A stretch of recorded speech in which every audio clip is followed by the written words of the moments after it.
नमस्कार, आप देख रहे हैं जोहार झारखंड और मैं हूं आपके साथ विभा उपाध्याय। बुलेटिन की शुरुआत इस वक्त बड़ी खबर के साथ। खबर लोहरदगा से आ रही है, जहां एक युवक पर 5 साल की मासूम के दुष्कर्म के बाद हत्या का आरोप है। इस घटना से नाराज लोगों ने आरोपी युवक की पिटाई करते हुए उसे पुलिस के हवाले किया है। बगड़ू थाना क्षेत्र की यह घटना।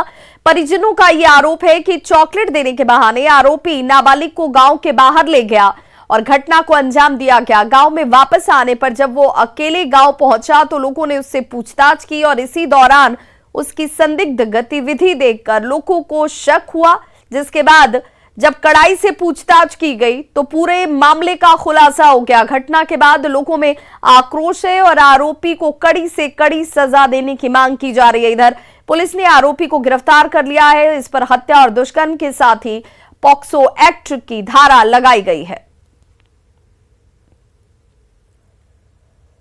हाँ, ये सूचना मिली थी कि आर्या में एक 5 वर्षीय बच्ची का गला घोंट के हत्या कर दिया गया है। तो इस बिंदु पे हमने आर्या जाके जांच किया, जिसमें पाया कि एक इंदर नाम का एक व्यक्ति है, उसने बच्ची का गला घोंट के हत्या कर दिया। तो बाकी बिंदुओं पे जांच कर रहे हैं हम लोग। अभी हत्या करने का ही, गला घोंट के हत्या करने का ही आया है। बाकी पोस्टमार्टम आएगा तो उस पर आगे बोला जाएगा। बोकारो में उत्पाद विभाग ने अवैध शराब की फैक्ट्री का खुलासा किया है। जरीडीह थाना क्षेत्र के मल्हानटाड़ गांव में यह अवैध फैक्ट्री चल रही थी। उत्पाद विभाग की टीम ने 2 ठिकानों पर छापेमारी की और इसी दौरान करीब 100 पेटी नकली शराब के साथ ब्रांड के लेबल लगे कार्टन, रैपर, ढक्कन को बरामद किया गया। जब्त शराब को थाने लेकर पुलिस पहुंची, वहीं बाकी सामान को नष्ट कर दिया गया। इसी के साथ दूसरी जगह की छापेमारी भी की गई, जिसमें खाली बोतल, स्पिरिट के साथ 3 बाइक जब्त किए गए हैं। दोनों ही जगहों जो है वो महानंद महतो का बताया जाता है और उस पर ही शराब कारोबारियों को जगह देने का आरोप लगा है। इस दौरान महानंद पाल मौके से भाग निकला, लेकिन दूसरा धंधेबाज पकड़ा गया।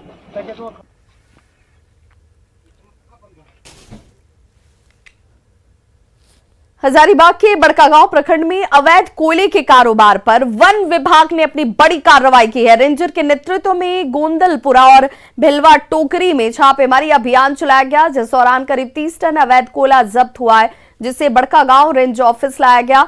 छापेमारी के दौरान कोयला तस्कर मौके से फरार हो गए।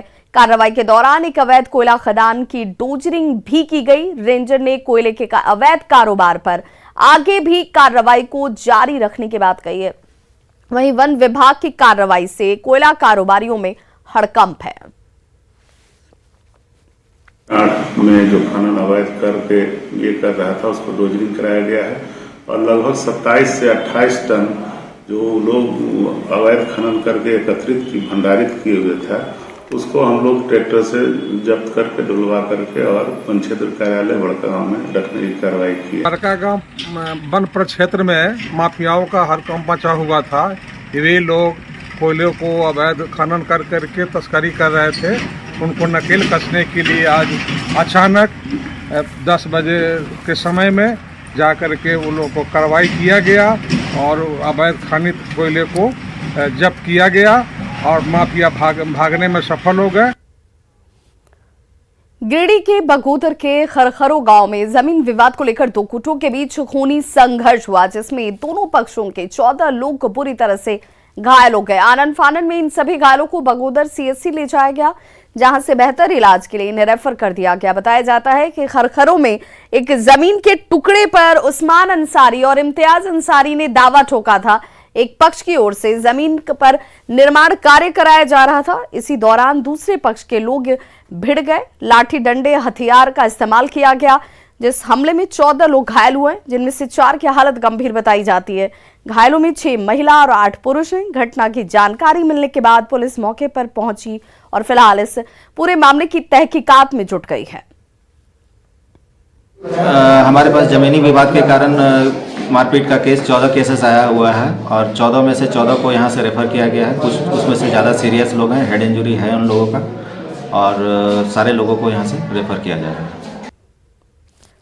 हजारीबाग पुलिस ने 2 किलो अफीम के साथ 3 अभियुक्तों को गिरफ्तार कर लिया है। तीनों आरोपी चतरा जिला के रहने वाले हैं। एसपी को गुप्त सूचना मिली थी कि हजारीबाग बस स्टैंड में हजारीबाग से दिल्ली जाने वाली बस में 3 लोग नशीला पदार्थ लेकर जाने वाले हैं। इसके बाद एक टीम का गठन किया गया जिसमें तीनों आरोपियों को गिरफ्तार कर लिया गया। इनके पास से 2 किलो अफीम के साथ 4 मोबाइल फोन जब्त किए गए हैं। जब्त अफीम की कीमत तकरीबन 30 लाख रुपए बताई जा रही है। कहा जा रहा है कि ये तस्कर अफीम को एक राज्य से दूसरे राज्य में लेकर जाकर ऊंची कीमत पर बेचते थे। एरिया है तो वहाँ दिल्ली जाने वाली जो बस वहाँ लगती है, वहाँ पर 3 व्यक्ति जो सवार होकर के दिल्ली जाना चाह रहे थे, उस गुप्त सूचना के आधार पर तीनों व्यक्तियों को पकड़ा गया।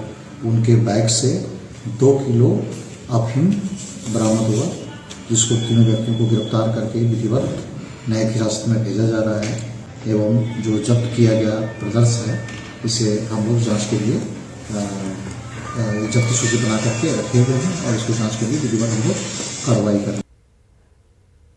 रांची के डिप्टी मेयर संजीव विजयवर्गीय ने कहा कि नए साल में महिला और बच्चों पर आधारित कार्यक्रम चलाने की योजना है, जिसमें महिला सशक्तिकरण के साथ बच्चों की पढ़ाई पर जोर दिया जाएगा। उन्होंने लोगों से अपील की कि नए साल में रांची को स्वच्छता की ओर ले जाने की कोशिश की जाए। स्वावलंबी शिक्षा और स्वच्छता को आदर्श बनाने की अपील भी उन्होंने की। इस वर्ष महिला एवं बच्चों पर आधारित 2023 करने की योजना बनाए हैं, जिसमें महिला सशक्तिकरण, बच्चे पढ़ाई करें। हर एक घर का कोई बच्चा ऐसा ना बचे जो पढ़ाई में अपने को नहीं डाले। तो ये एक संकल्प हम लोग लिए हैं और इसी के तहत 31 तारीख को मैं अपने क्षेत्र में एक कार्यक्रम भी रखा हूँ बच्चों और महिलाओं का, जिसमें लोगों को यही चीज़ बताई जाएगी।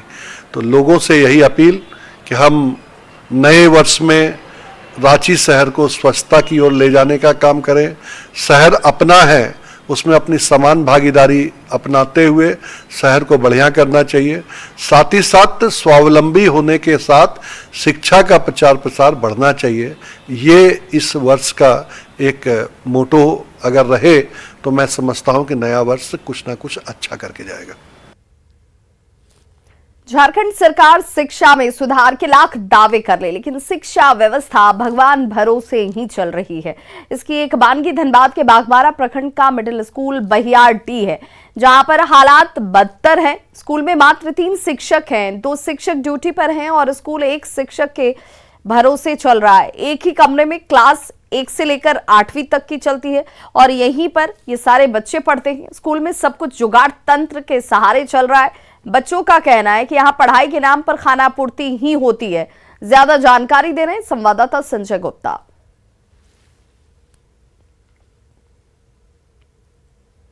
यहाँ पर मात्र 1 टीचर पढ़ा रहे हैं। यहाँ ऐसे कितने टीचर का प्रतिनियुक्ति है? 3 टीचर। तो बाकी 2 और कहाँ गए? 2 छुट्टी में। और अभी एक जो वर्तमान में वो भी स्कूल में नहीं है, वो कहाँ है? वो अभी टिफिन होने के बाद गए मेरे आने के बाद। नहीं, ऐसे में पढ़ाई नहीं होगा, इन लोगों का भविष्य अंधकार में चला जाएगा। कितने क्लास तक का यहाँ पढ़ाई होता है? 1 से 8। कितने टीचर हैं आप लोग यहाँ? 3 टीचर। 3 टीचर में 8 तक का बच्चा को कैसे पढ़ाते हैं? सर बांट देते हैं, कॉम्बाइंड क्लास रहता है। कैसे? 1 to 3 to 5 और 6 to 8 3 क्लास चलता है। 3 क्लासरूम का यूज होता है। हम अभी हैं धनबाद जिले के बाघमारा प्रखंड अंतर्गत राजकृत मध्य विद्यालय बहियारडी। इस विद्यालय में कक्षा 1 से लेकर 8 तक की पढ़ाई कराई जाती है। कक्षा 1 से 8 तक की पढ़ाई की जाती है और यहाँ वही स्टूडेंट पढ़ते हैं। लेकिन विडंबना ये है कि यहाँ पर शिक्षकों की नियुक्ति मात्र 3 है।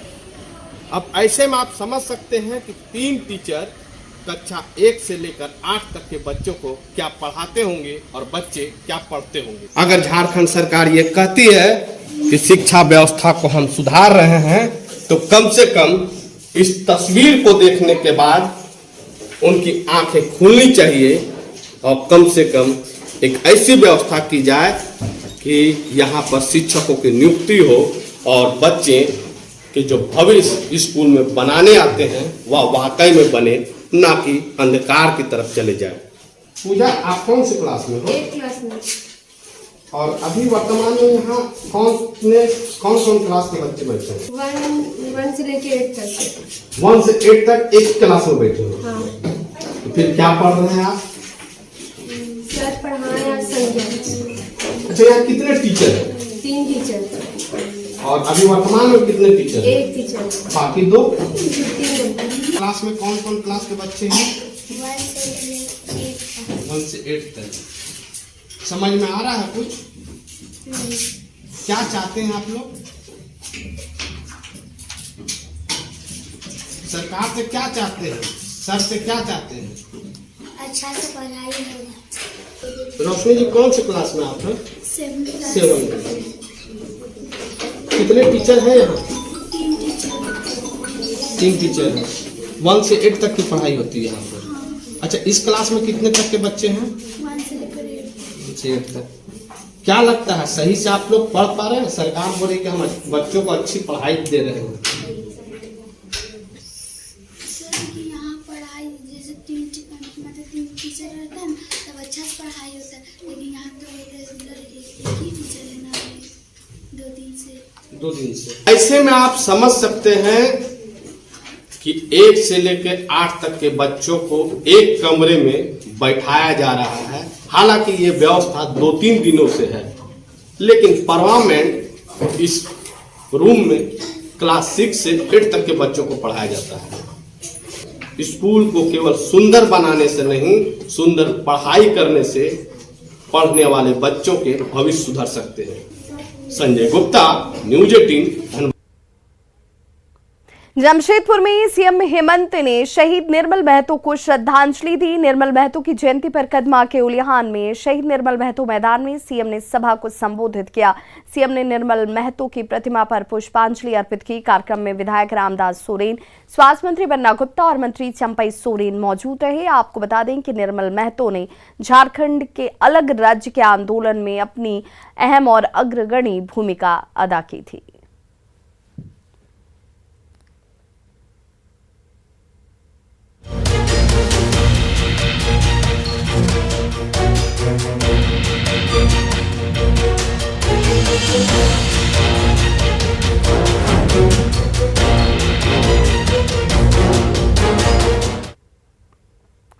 और अब बात कोरोना के बढ़ते खतरे की, तो कोरोना के खतरे के मद्देनजर सभी जिलों को अलर्ट पर रहने के निर्देश दिए गए हैं और ऐसे में बोकारो जिला प्रशासन ने भी स्वास्थ्य विभाग को तैयारी पूरी रखने का निर्देश दिया है। लेकिन सदर अस्पताल के पास बने क्वारंटीन सेंटर का हाल पूरी तरह से बदहाल है। और ऐसा हम क्यों कह रहे हैं, इन तस्वीरों को देखकर आपको भी अंदाजा हो जाएगा। क्वारंटीन सेंटर के बाहर और भीतर गंदगी का अंबार आपको दिखेगा। सेंटर के कमरों में सहिया को प्रशिक्षण दिया जा रहा है। हालांकि सदर अस्पताल में पीएम केयर फंड से 2 ऑक्सीजन प्लांट जरूर लगाए गए हैं। इसमें केवल 1 ऑक्सीजन प्लांट काम कर रहा है, चल रहा है, जबकि दूसरा बंद है।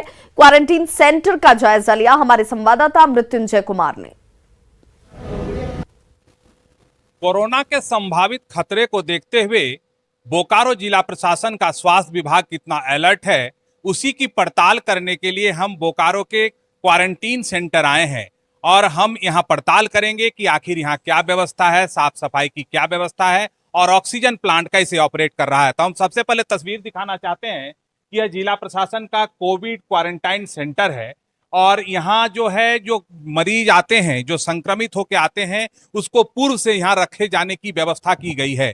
हम पहले बाहर की तस्वीर दिखाना चाहेंगे कि यहाँ साफ सफाई की क्या व्यवस्था है। आप तस्वीरों में देख सकते हैं कि जो क्वारंटीन सेंटर है उसके बाहर किस प्रकार से जो है, जो कचरा है वो आपको नजर आएगा और क्या स्थिति है, इससे आप इसका अंदाजा लगा सकते हैं कि वास्तव में इस क्वारंटीन सेंटर की क्या स्थिति है। जबकि बोकारो के उपायुक्त ने सभी व्यवस्था को दुरुस्त करने का आदेश दिया है। हम तस्वीर आपको यहाँ ये भी दिखाना चाहते हैं कि किस प्रकार से यहाँ ऑक्सीजन प्लांट जरूर 2 बना है, लेकिन 1 ऑक्सीजन प्लांट यहाँ ऑपरेट हो रहा है। आप देख सकते हैं कि यहाँ गंदगी है और काफी गंदगी नजर आ रही है। बैटरी अगर है तो बाहर पड़ा हुआ है और जो व्यवस्था है आप इसका अंदाजा खुद ही देखकर लगा सकते हैं कि किस प्रकार से यहाँ तैयारी है संभावित खतरे को देखते हुए। आप देख सकते हैं कि यहाँ जो भी सामान है वो जैसे तैसे रखा हुआ है और पूरा गलियारा आप देख सकते हैं कि बेड है जरूर है, लेकिन बेड में किसी प्रकार की कोई व्यवस्था नहीं है, सभी जगह ताले लटके हुए हैं। आप गंदगी देख सकते हैं कि किस प्रकार से जो डस्टबिन है वो किस प्रकार से बोतलों से भरा पड़ा है। तो हम कह सकते हैं कि जिस प्रकार से व्यवस्था यहाँ होनी चाहिए वो व्यवस्था यहाँ फिलहाल नजर नहीं आ रही है। बताइए क्या व्यवस्था देख रहे हैं, कितना सर इसके पहले जो बैच चला था उसमें ट्रेनिंग साफ सफाई हुआ था और आज ये ट्रेनिंग का पहला बैच है। अभी लोग आए हुए हैं और सफाई कर्मी को बोला गया है साफ करने के लिए, वो लोग करेंगे अभी, क्योंकि अभी जस्ट आए ही हुए हैं। क्वारंटीन सेंटर है वो तो सर ऐसी विभाग से भी ट्रेनिंग कराया जा रहा है ना। वही तो देखिए जिस प्रकार से इनका कहना है कि विभाग के द्वारा यहाँ ट्रेनिंग कराया जा रहा है, लेकिन जिला प्रशासन का दावा है कि संभावित खतरे को देखते हुए पूरी तैयारी की जा रही है। लेकिन आप देख सकते हैं क्वारंटीन सेंटर में जो पूरी तरह से वो ताले लटके हुए हैं और साफ सफाई की व्यवस्था आप देख सकते हैं। ये देखिए यहाँ ताला लटका हुआ है। इस प्रकार से जिला प्रशासन का यह दावा है कि यहाँ लगातार कोरोना की तैयारी की जा रही है, यहाँ सेंटर में ट्रेनिंग दी जा रही है। आप तस्वीरों में देख सकते हैं कि यह सेंटर जरूर है, लेकिन यहाँ गंदगी किस प्रकार है, इस गंदगी को आप देख सकते हैं। यहाँ टीवी जरूर लगा हुआ है, क्योंकि क्वारंटाइन सेंटर में जो है टीवी की व्यवस्था की गई है, लेकिन इसका गंदगी यह बताता है कि जिला प्रशासन संभावित खतरे को लेकर पूरी तरह से स्वास्थ्य विभाग जो है वो अलर्ट नहीं है। ऐसे में हम कह सकते हैं कि सिर्फ बोलने से काम नहीं चलता, क्योंकि संभावित खतरे को देखते हुए आपको पूरी तरह से तैयार होना होगा। मृत्युंजय कुमार, न्यूज 18, बोकारो। और बड़ी खबर इस वक्त धनबाद से आ रही है, जहां बीसीसीएल क्षेत्र संख्या 5 में बस्ती में भूत धसान हो गया है। बाइक हुआ, इस दौरान जमींदोज और बाल लोग जो है उनकी जान बची है। 2000 की आबादी पर सीधे तौर पर खतरा इस वक्त मंडरा रहा है। पिछले साल मस्जिद यहां जमींदोज हो गई थी। बीसीसीएल कंपनी को लोग इसके लिए जिम्मेदार ठहरा रहे हैं, लेकिन कोई स्थायी समाधान नहीं निकल रहा। बाइक आज जमींदोज हो गया, जो लोग आसपास मौजूद थे वो बाल बचे हैं। तो धनबाद कोयलांचल से बड़ी खबर, जहां पर भूत धसान की घटनाएं बार बार सामने आती हैं। बीसीसीएल प्रबंधन को लेकर एक बार फिर से लोगों की नाराजगी खुलकर सामने आती हुई, क्योंकि इस हालात के लिए लोग बीसीसीएल प्रबंधन को जिम्मेदार ठहरा रहे हैं। बीसीसीएल क्षेत्र संख्या 5 की ये तस्वीर, जो वहां पर भूत धसान की वजह से एक बाइक जमींदोज हो गया और लोग बाल बचे हैं।